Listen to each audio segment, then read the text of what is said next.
ಕಾರ್ಪೊರೇಟರ್ನ mayor ಆಗಿದ್ದವನು minister ಆಗೋದಕ್ಕೋಸ್ಕರ ಆಗ welfare minister ಆಗಿದ್ದ ಚಂದ್ರಶೇಖರ್ ಅಯ್ಯನ ಸೈನಡ್ ಹಾಕಿ ನಾನೇ ಸಾಯಿಸಿದ್ದು.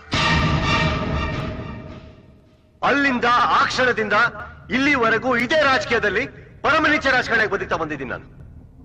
ಎಲ್ಲಿ ಈಗ ಹೇಳಿ, ಕಿಚ್ಚ ಜಿಂದಾಬಾದ್, ಯುವ ವಿದ್ಯಾಮಂತ್ರಿ ಕಿಚ್ಚಗೆ ಜೈ ಅಂತ ಹೇಳಿ. ಯಾಕಾಗಿ ನಿಂತ್ಬಿಟ್ರಿ? ನಾನ್ ಮಾತಾಡಿದ್ದು ನೋಡಿ ನೀವುಗಳು ಸುಮ್ಮನಾಗಿರ್ಬೋದು, ಬಟ್ ನಾನು ಈ ರಾಜಕೀಯದಿಂದ ಆಗಿರೋ ಅನ್ಯಾಯ ನೋಡಿ ಇವತ್ತು ಇಲ್ಲಿಗೆ ಬಂದು ಈ ರೀತಿ ಬೆಳೆದು ನಿಂತಿದ್ದೀನಿ. ಯಾಕೆ ಗೊತ್ತಾ? ಈ ಲುಚ್ಚ ರಾಜಕಾರಣಿಗಳು ಯಾವ ರೀತಿ ಹುಟ್ಕೋತಾರಂತ ನಿಮ್ಗಳಿಗೆ ತೋರಿಸೋದಕ್ಕೆ.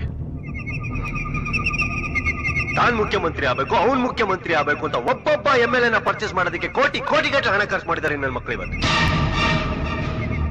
ಆ ಅಷ್ಟು ಸಾವಿರ ಕೋಟಿ ಹಣ ಇವತ್ತು ಈ ಕಿಚನ್ ಕೈಲಿದೆ. ಅದಷ್ಟು ಇವತ್ತು ನಿಮ್ ಸ್ವತ್ತು. ಅದೀಗಾಗ್ಲೇ ನಿಮ್ ಕೈಗೆ ಸೇರಿ ನೀವು ಅದನ್ನ ಫ್ಯೂಚರ್ ಇಂಡಿಯಾ ಟ್ರಸ್ಟ್ ವಾಪಸ್ ಮಾಡಿದ್ದು ಆಗಿದೆ. ಹೌದು, ನೀವುಗಳು ಯಾರು ₹1 ಕೊಟ್ಟಿಲ್ಲ. ಆದ್ರೆ ಫ್ಯೂಚರ್ ಇಂಡಿಯಾ ಟ್ರಸ್ಟಿಗೆ ಡೊನೇಷನ್ ಕೊಟ್ಟಾಗ ಸೈನ್ ಮಾಡಿ ಮಾಡಿ ಒಂದೊಂದು ರೆಸಿಪ್ಟ್ ತೊಗೊಂಡ್ರಲ್ಲ ನೀವು, ಅದು ಆ ಹಣನ ನಿಮ್ದಾಗ ಮಾಡಿದೆ. ಇವತ್ತು ಈ ಫ್ಯೂಚರ್ ಇಂಡಿಯಾ ಟ್ರಸ್ಟಿಗೆ ನೀವ್ ಎಲ್ಲರೂ ಹಾಕ್ತಾರೆ. ಈ ಟ್ರಸ್ಟ್ ಇನ್ ಮುಂದೆ ಈ 4 ಜನ ಮಹಾನ್ ಭಾವರ ನೇತೃತ್ವದಲ್ಲಿ ನಡೆಯುತ್ತೆ.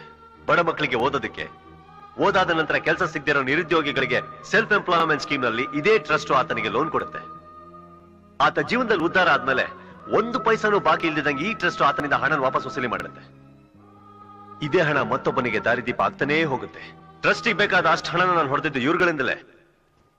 ಯಾರ್ಯಾರ ಹತ್ರ ಎಷ್ಟೆಷ್ಟು ಹೊಡೆದೆ, ಯಾರ್ಯಾರ ಹತ್ರ ಎಷ್ಟೆಷ್ಟು ಇತ್ತು ಅಂತ ಹೇಳದೆ ಹೋದ್ರೆ ನ್ಯಾಯ ಅಲ್ಲಲ್ಲ. ಕಿಚ್ಚ ಅಲ್ಲ, ಅವ್ರಗಳಿಗೂ ಗೊತ್ತಾಗ್ಲಿ ಅವ್ರ ರಕ್ತ ಹೀರಿ ಎಷ್ಟು ಹಣ ಸಂಪಾದನೆ ಮಾಡಿದಿರ ನೀವು ಅಂತ. ಇದನ್ನ ಇವತ್ತು ನಾನು ನಿಮ್ಮ ಮುಂದೆ ಹೇಳ್ತೀನಿ ಅಂತ ಗೊತ್ತಿದ್ದು ಇದೇ ಸ್ಟೇಜ್ ಮೇಲೆ ನನ್ನ ಸಾಯಿಸೋದಕ್ಕೆ ಎಲ್ಲ ವ್ಯವಸ್ಥೆ ಮಾಡಿದ್ದಾರೆ ಇವ್ರು.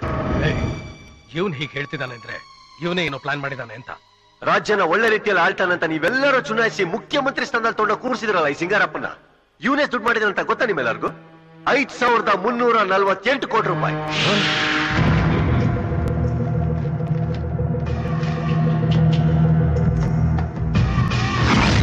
ಏನ್ ಮಾತಾಡ್ತಾ ಇದೀಯ ನೀನು? ಅವ್ರು ಮಾಡಿದ ತಪ್ಪು ಅಂತ ಅವ್ರನ್ನ ಅರೆಸ್ಟ್ ಮಾಡಿಸಿದ್ರೆ ಬೇಲ್ ಮೇಲೆ ಹೊರಗೆ ಬಂದು ಕಮಿಷನ್ ಎನ್ಕ್ವೈರಿ ಅಂತ ನಡೆಸಿ ಮತ್ತಿಷ್ಟು ಅಮಾಯಕ ಜನರ ತಲೆ ಹೊಡೆದು ಲಂಚ ಲೂಟಿ ಮಾಡಿ ಹಾಗೆ ತಿಳ್ಸ್ಕೊತಾರೆ ಅಷ್ಟೇ.